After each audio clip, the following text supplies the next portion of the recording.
Bem-vindos a mais um vídeo do canal Conhecimentos da Humanidade. Hoje, mais um vídeo roteirizado pelo Rafael Arraes, do blog Textos para Reflexão, baseado no seu artigo O Senhor do Destino. Mais informações você pode ver aqui na descrição desse vídeo.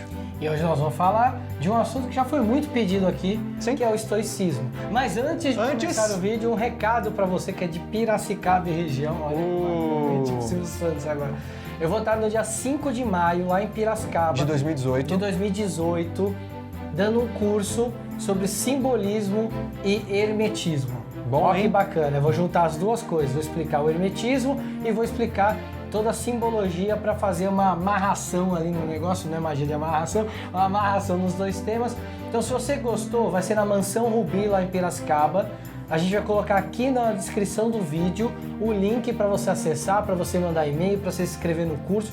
Se você ficar com alguma dúvida, me procura no Facebook lá, Léo Lousada, me adiciona, troca uma ideia comigo, eu te falo mais ou menos como é que vai ser o curso. Se você se interessar, vale muito a pena. No nosso site, não quiser adicionar ele, no nosso site tem lá, você pode mandar mensagem, e-mail, o que você quiser. Fica à vontade. Sim. E se eu for de São Paulo e quiser ir para Piracicaba, É posso? só pegar o carro e ir, não tem problema. É isso aí. Então, vamos lá, roda a vinheta.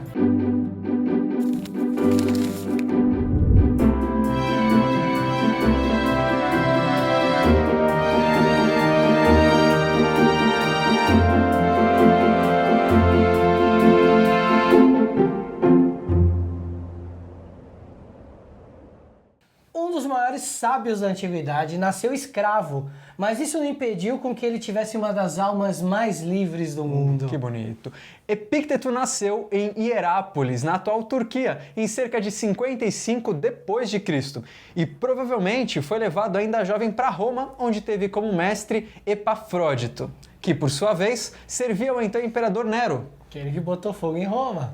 Tendo reconhecido a sabedoria e o potencial de seu escravo, Epafrodito declarou homem livre para seguir os ensinamentos de Musônio Rufo, filósofo estoico que o tomou como discípulo. Epícteto ele era manco desde jovem, e provavelmente isso foi devido a algum tipo de reumatismo.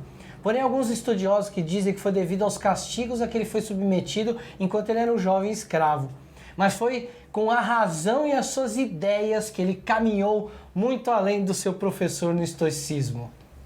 O estoicismo foi uma escola de filosofia fundada em Atenas por Zenão de Cítio. Olha aí o Zenão. No início do século 3 a.C. Os estoicos ensinavam que as emoções destrutivas resultavam de erros de julgamento, que um sábio não deveria se deixar abalar por tais emoções. Exato. Os estoicos eles estudavam uma relação dinâmica entre um determinismo cósmico e a liberdade humana, quase como um destino versus um livre-arbítrio. E eles defendiam a crença de que é virtuoso manter uma vontade que esteja de acordo com a natureza. Por isso, os estoicos pensavam a sua filosofia como um modo de vida e defendiam que a melhor forma de julgar a qualidade da filosofia de uma pessoa não era pelo que ela dizia, mas sim pelo modo como se comportava na vida e na sua relação com as épocas de bonança e de desastre. Epíteto foi, junto com Sêneca, um dos estoicos tardios que defendiam que a virtude era suficiente para a felicidade. O sábio que nasceu escravo, no entanto, ele acabou tendo uma vida mais dura do que a de Sêneca, que foi um intelectual nascido numa família nobre romana.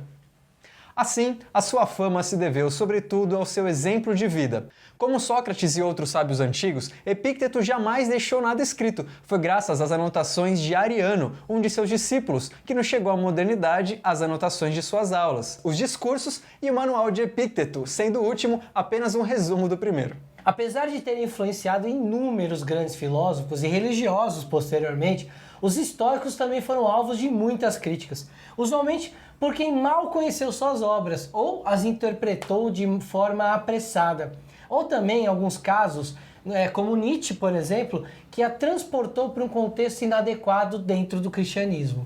Quando Epícteto falava em Zeus, o deus dos deuses, ou nos deuses como um todo, um conjunto divino, ele não se referia à divindade da mesma forma que muitos religiosos de sua época, nem da mesma forma que a grande maioria dos cristãos que vieram depois. De fato, ele compreendia a divindade como uma substância, uma espécie de uma força única, mas daí a imaginar que ele via a divindade como os cristãos veem a Deus é um passo muito grande que talvez não se sustente. Olha só.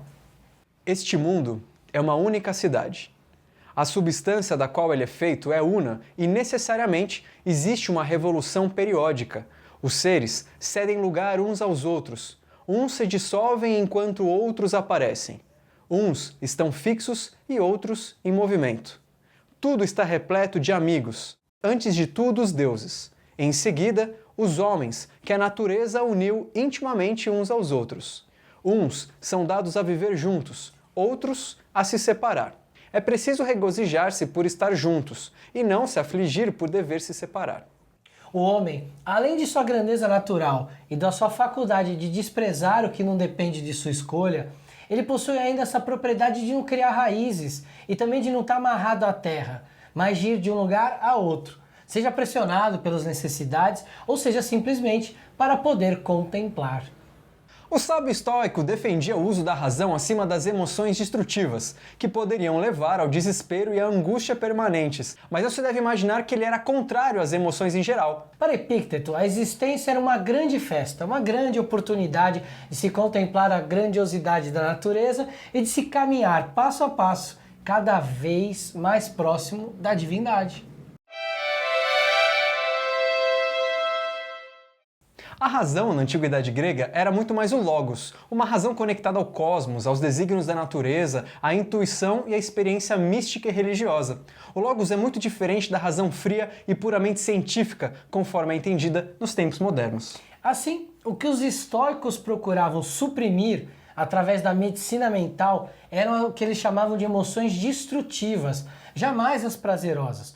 De fato, a felicidade e o contentamento com a existência, a paz de espírito, eram os grandes objetivos a serem alcançados pelos estoicos. Isso não tinha nada a ver com ir para o céu. Para eles, o céu seria construído no espírito de cada ser, quando devidamente conectado ao cosmos. Mas, se por um lado alcançar tal conexão com a divindade era o grande objetivo da vida, também era necessário compreender que a festa não poderia durar para sempre. A morte não deveria ser ignorada. Dá uma olhada. A vida é como uma navegação. Quando o barco está atracado e vais em busca de água, no teu caminho poderás também encontrar uma concha ou uma cebola. Mas é preciso guardar o espírito direcionado para o barco e mirá-lo constantemente para ver se acaso o piloto não te chama. E se te chama, deixar tudo isso para não ser arrastado a bordo como um animal. Assim, na vida, se no lugar da concha ou da cebola está uma mulher e um filho que te foram dados, nada te impeça. Mas, ao apelo do piloto, corre para o barco, deixando tudo para trás, sem retornar. E se és velho, não te distancies muito do barco, para não correres o risco de faltar a chamada. Longe de ser uma atitude covarde e passiva, como muitos têm interpretado apressadamente, a calma estoica perante os infortúnios da vida e até mesmo perante a morte é, antes de tudo, uma grande lição de coragem. Epícteto não ignorava os infortúnios, a escravidão e nem mesmo a morte, e viveu sempre com o espírito atento para a possibilidade do barco vir e lhe buscar a qualquer momento. Mas foi exatamente por saber pesar os infortúnios, os benefícios, os prós e contras da vida, e por ter percebido que os benefícios, mesmo há 2000 anos atrás, ainda excediam e muito os infortúnios, que ele viveu sua vida em paz e tão feliz quanto era possível. A maior lição dos estoicos sempre será que nós veremos a seguir e que está muito bem descrita logo no início do manual de Epícteto. As coisas se dividem em duas, as que dependem de nós e as que não dependem de nós. Depende de nós o que se pensa de alguma coisa, a inclinação, o desejo, a aversão e, em uma palavra, tudo que é obra nossa. Não dependem de nós o corpo, a posse, a opinião dos outros, as funções públicas e, numa palavra, tudo que não é obra nossa. O que depende de nós é por natureza livre, sem impedimento, sem contrariedade, enquanto o que não depende de nós é fraco, escravo, sujeito a impedimento e estranho. Essa é uma lição tão importante que chegou a atravessar os séculos e acabou aparecendo até no Senhor dos Anéis, de J.R.R. Tolkien. Grande Tolkien. Queria que o anel nunca tivesse sido dado a mim e que nada disso tivesse acontecido. Assim como todos os que testemunham tempos como este, mas não cabe a eles decidir. O que nos cabe é decidir o que fazer com o tempo que nos é dado. A lição de Gandalf também nos remete a outra grande lição de Zenão, o fundador da escola estoica. Na lição de Zenão, um cão é puxado por uma carroça atado por uma coleira mais ou menos extensa. Quando a carroça está parada, o cão tem liberdade para se movimentar em sua volta sem ir muito longe. Porém, quando a carroça se movimenta, o cão ele é obrigado a seguir o seu movimento, podendo decidir apenas em que lado da estrada e a qual distância da carroça ele irá seguir, até o limite da extensão da sua coleira. Se o cão desejar parar quando a carroça se movimenta, será arrastado. Se o cão desejar se movimentar quando a carroça está parada, sempre haverá um limite até onde ele possa ir. Assim, tudo que não podemos decidir na vida, o corpo, a posse, a opinião dos outros, assim como o próprio curso dos acontecimentos que não depende de nossas escolhas, tudo isso é representado pelo movimento da carroça. E nós somos o cão. A diferença é que, ao contrário dele, nós podemos raciocinar, podemos buscar o logos e reagir aos movimentos da carroça de modo a que possamos viver a vida da melhor forma possível, cuidando bem do que realmente podemos decidir, o que se pensa de alguma coisa, a inclinação, o desejo, a aversão e, numa palavra, tudo que é obra nossa. Então seremos como Epícteto, não mais escravos, mas senhores do nosso próprio destino. Bem, Certo? ficamos por aqui com mais um vídeo do canal Conhecimentos da Humanidade. Se você Conhecimentos. gostou desse vídeo de um filósofo, clica aqui no gostei, no joinha aqui embaixo, dá um like. A gente também recomenda o e-book O Manual para a Vida, com a tradução do próprio Rafael Arraes. Se você ainda não está inscrito no canal, se inscreve no canal porque isso ajuda a gente demais. Se você gosta muito do canal, saiba que a gente tem um site, conhecimentosdahumanidade.com.br, onde a gente Isso. tem uma aba, inclusive, de cursos. Sim. Então, se você gosta do nosso conteúdo, a gente tem alguns cursos lá com conteúdo mais aprofundado, dá uma conferida lá. E se você gostou mais ainda do canal, você pode apadrinhar a gente. O que é um padrinho? É alguém que faz uma contribuição mensal para o canal e que nos ajuda a comprar equipamento, comprar livro e viver uma vida de marajá como nós vivemos. Exatamente. Exatamente. Para você se tornar um padrinho, você pode entrar no site padrim.com.br ou patreon.com. Lá você escolhe a categoria de apadrinhamento, que são várias, cada uma tem um benefício exclusivo. Então vai lá, dá uma lida, escolhe, vê o que cabe Se no você seu está bolso. se você tá no Brasil e quer pagar em reais, padrim.com.br/conhecimentos da humanidade. Se você está fora do país, patreon.com/conhecimentos da humanidade. Exatamente. Você pode contribuir de 1 a milhões de reais, depende da sua bondade. Do tamanho do seu Mas coração. desde R$1 em diante dá para contribuir. Sim. E a gente vai ficar muito grato porque é uma ajuda bacana para a gente continuar construindo o canal e passando conhecimentos da humanidade para todo mundo. É isso. Certo? Galera, um beijo no coração. E valeu.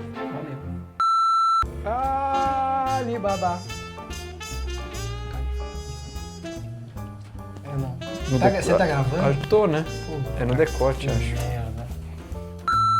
Onde teve como mestre Epafrodito.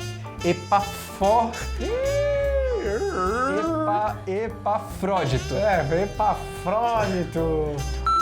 Os discursos e o manual de Epícteto. Os discursos... É pique! É pique! Apesar de ter... Cara de cabeça Eu dois. nem tempo de eu parar de rir pra começar. Quando Epícteto falava de Zeus, os deuses dos deuses... O Deus do céu. Que merda!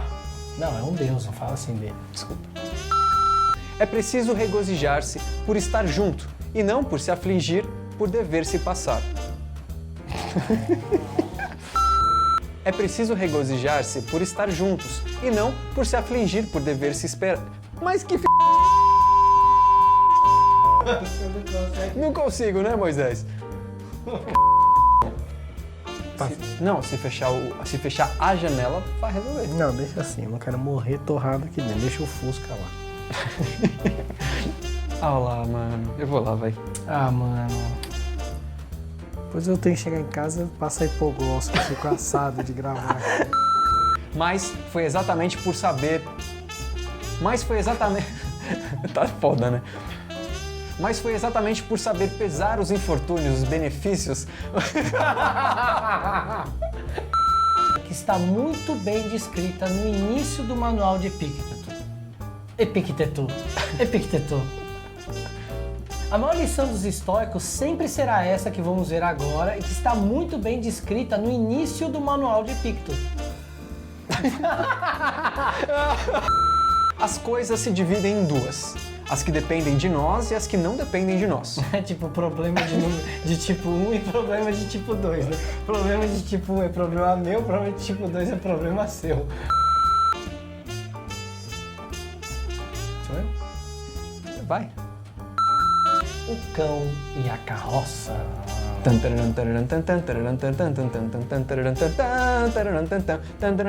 Vai.